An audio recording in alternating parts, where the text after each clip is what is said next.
Ralph Wiggum is. I'm going to answer this in a few ways over the course of this presentation, but one way to say it is it's just enough orchestration. Orchestration is when you're coordinating multiple runs of, in this case, code agents. And that can be done in very elaborate ways. This gives you a very simple and powerful way to start with.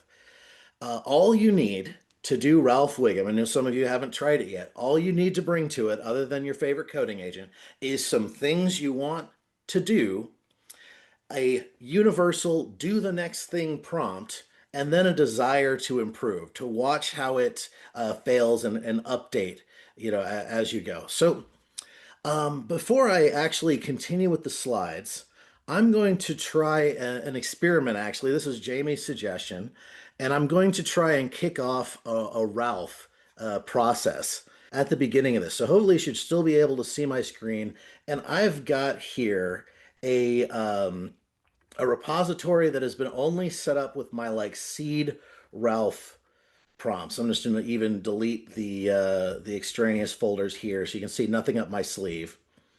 Um, Node modules are here from a previous run, but I have seeded this repo with my kind of default Ralph setup, which I'll discuss later, where I've got a couple of markdown files, no source code, and a couple. I even generated the spec and the plan, which normally we would kind of hand edit, but I just gave to Open Hands design a spec to make a Lisp interpreter that displays in a single HTML file and works in a browser, is basically the idea here.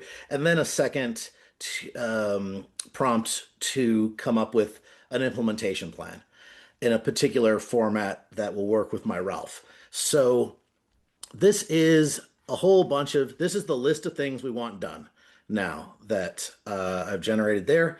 And then we've got the general purpose do the next thing prompt. We'll get to that in general, but that's generally that's how we start. And then I've just got some notes for myself about how I want to run it. I'm going to run open hands headless. That's going to be to Ralph once, and then I'm going to Ralph several times.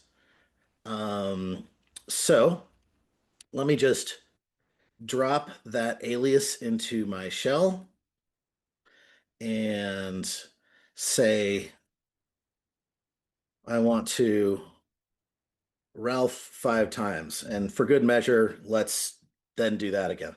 So this should now be cooking in the background. We'll see what we get. If you're really Ralphing, you'll inspect it as you go, but I'm curious to see how far it's able to get in that plan.